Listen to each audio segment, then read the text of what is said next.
बिस्मिल्लाहिर्रहमानिर्रहीम। अस्सलाम वालेकुम students, my name is Abdurrahman and I am your biology teacher. आज जो स्टूडेंट्स हम टॉपिक स्टार्ट करने जा रहे हैं that is again about fungi and this is reproduction.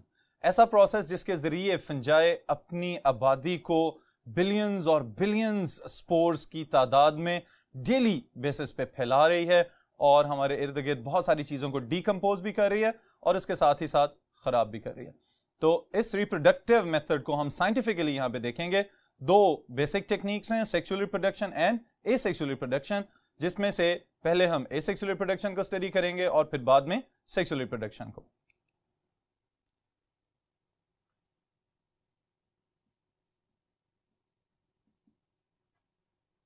The topic is reproduction in fungi।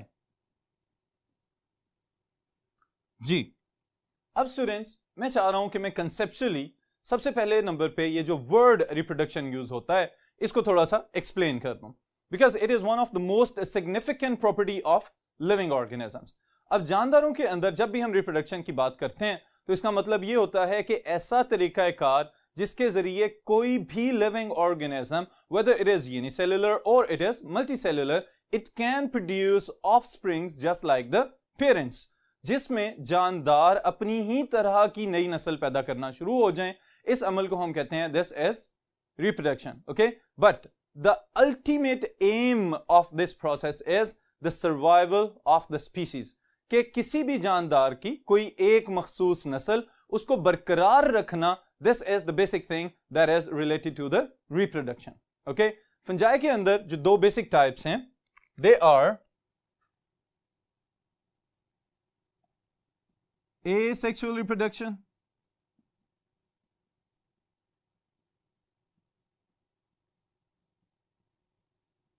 and the second one is sexual reproduction।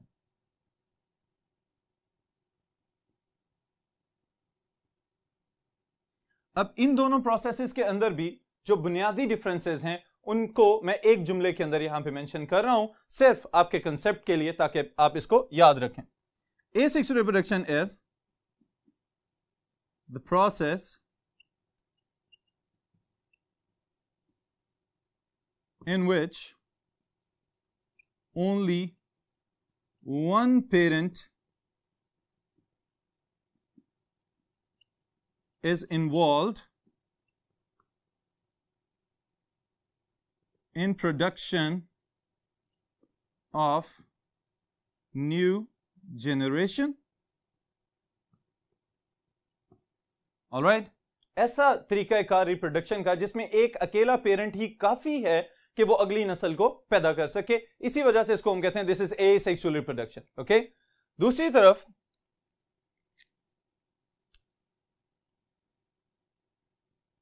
The process in which two parents are responsible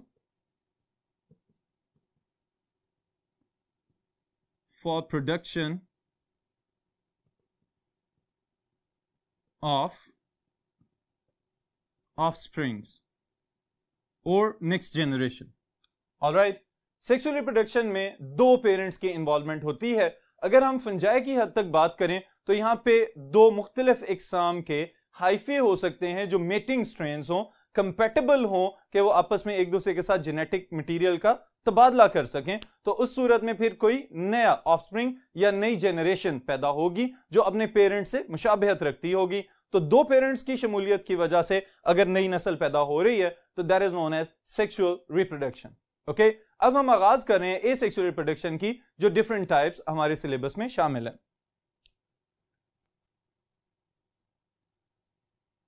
the most important one is spore formation. Alright, the second one is about conidia formation। Number 3 is fragmentation, and Number 4 is budding. जी students, अब सबसे पहली चीज है spore formation, और spore की term जहां भी आ जाए, स्पेशली फंगस के लिहाज से या किसी दूसरे लोअर या माइक्रो ऑर्गेनिज्म के लिहाज से, तो आप याद रखिएगा the spores are the reproductive cells that can undergo और that can help the living organism to undergo unfavourable conditions. Okay, ये जो फंजाई हमारे इर्द गिर्द हर चीज के ऊपर ग्रो करते हुए नजर आ रही है, इवन के जो वुडन लॉग्स वगैरह, जो लकड़ी के टुकड़े कहीं नमी वाली जगह पे पड़े हुए हों, तो उसके ऊपर भी आपको एक लेयर बनी हुई नजर आ सकती है फंजाई की. तो वो स्पोर्स आ कहां से रहे हैं? They have been dispersed. और फिर अगर बहुत ज्यादा ब्राइट लाइट या बहुत ज्यादा खुश्की वाला मौसम आ जाए, तो उस सूरत में भी जो सर्वाइवल की एबिलिटी या सर्वाइवल को पॉसिबल बनाने के लिए फंजाई क्या करते हैं? स्पोर्स बना लेते हैं. तो spores are asexually reproduced as well as sexually reproduced, but यहां पे जो हम बात करेंगे that is about the asexual spores.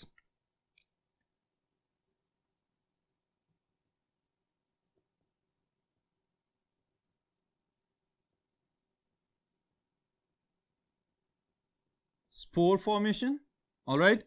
क्या प्रॉपर्टीज हैं कि जिसकी वजह से फंजाई सक्सेसफुली स्पोर्स बनाने और फिर इसकी मदद से अपनी नस्ल अफजाई करने में कामयाब है?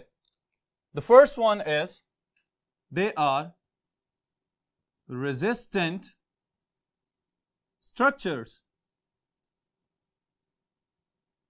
Number 2, spread through wind to long distance. All right, और फिर जैसे कि अभी मैंने बताया, asexually or sexually produced structures, okay, contain genetic material. okay?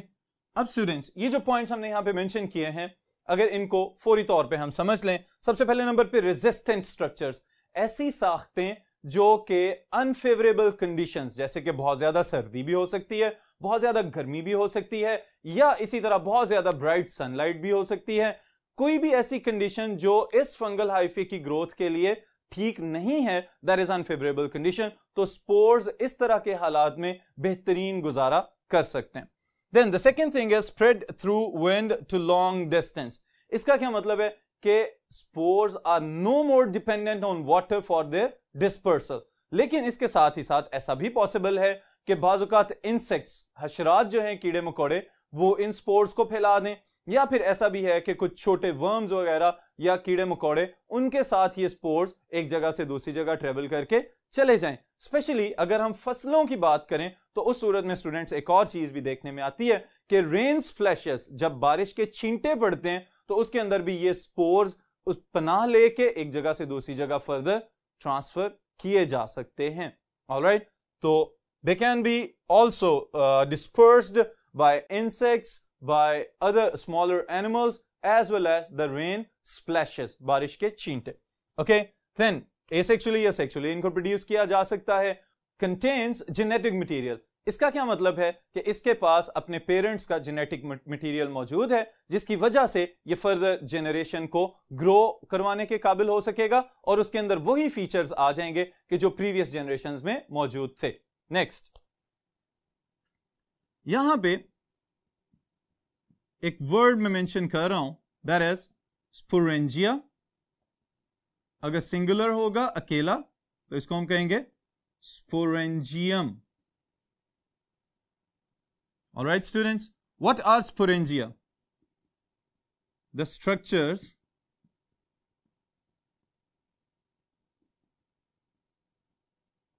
in which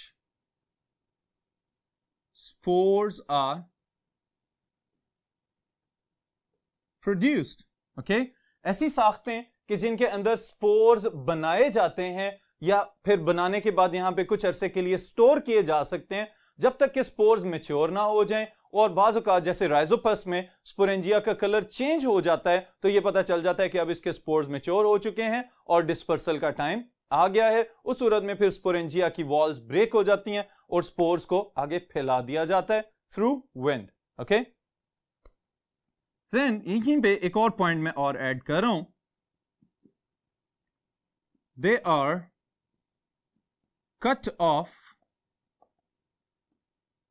from hyphae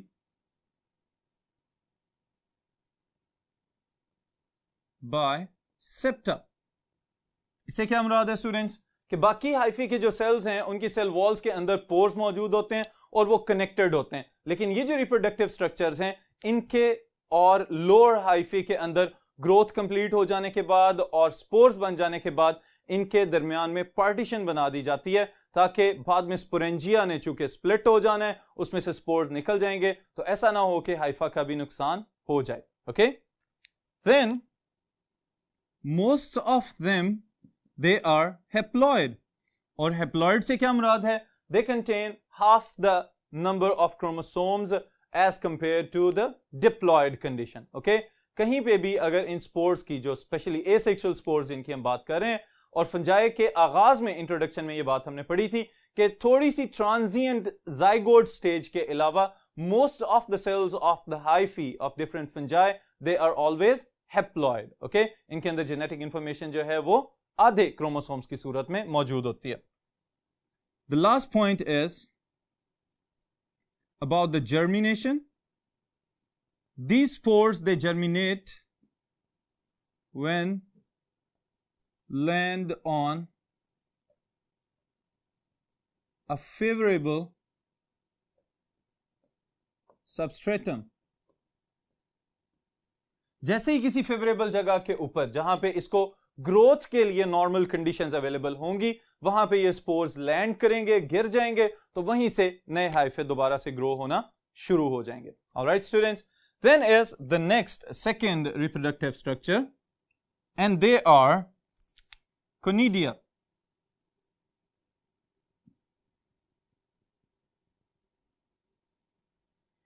Conidia are another asexually produced spore of different fungi।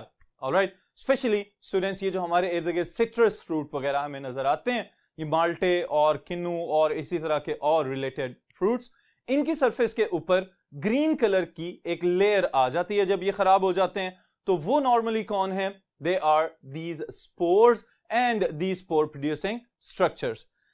वो structures जिनके ऊपर कोनिडिया मौजूद होते हैं they are known as कोनिडियोफोर्स।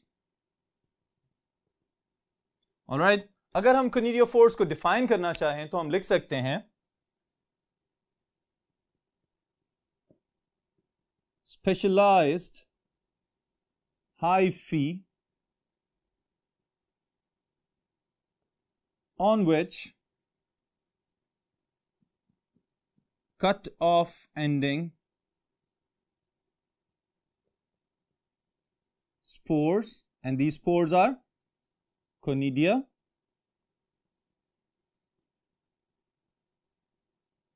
are formed। Alright students, अब देखें specially जब हम कोनिडियोफोर्स का स्ट्रक्चर देखते हैं तो हमें पता चलता है कि कोनिडियोफोर्स लॉन्ग ब्रश लाइक स्ट्रक्चर्स हैं और इनके टिप के ऊपर eight the top of them वहां पे छोटे छोटे बॉल लाइक स्ट्रक्चर्स डेवलप होते हैं, और जैसे जैसे ये conidia, these ball like structures they are known as conidia, अब ये कोनिडिया मैच्योर होते चले जाएंगे तो at the top will be the oldest one, और फिर उसको क्या किया जाएगा, वहां से सेपरेट कर दिया जाएगा ताकि वो बाद में अलहदा हो जाए। डिटैच होने के बाद वो फिर से किसी सबस्ट्रेट के ऊपर गिरेगा और वहां पे जाके फिर नए हाइफे ग्रो करवाना शुरू हो जाएगा। तो these are specialized asexual spores known as conidia, and the structures on which these conidia are formed they are known as conidiophores। all right, specialized hyphae का नाम है।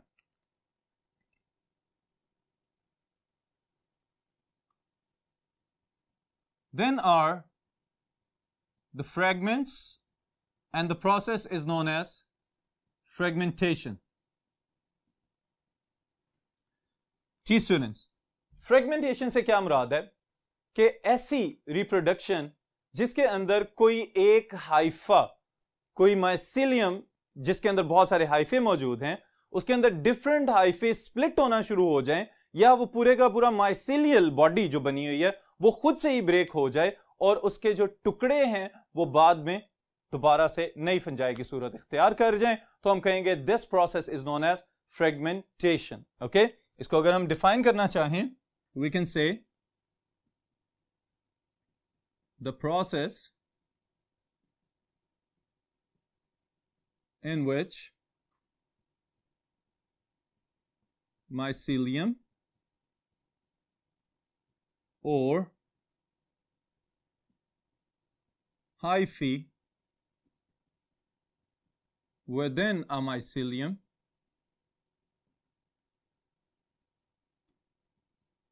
breaks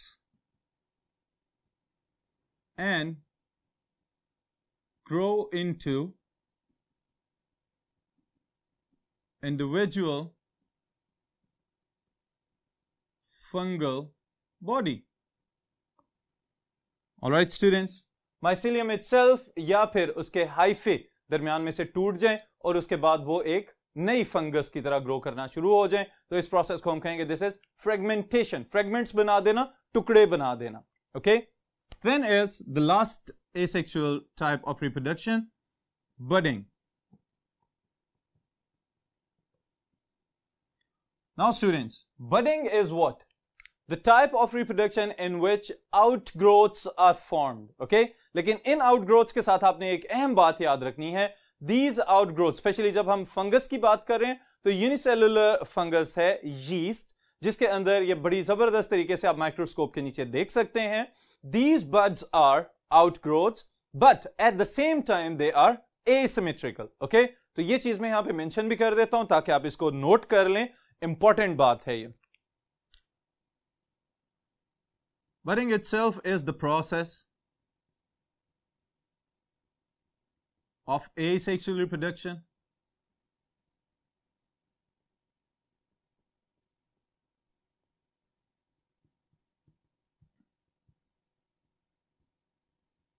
in which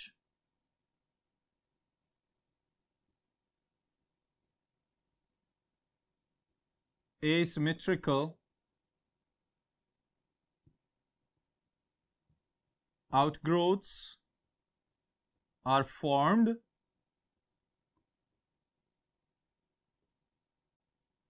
which later on detach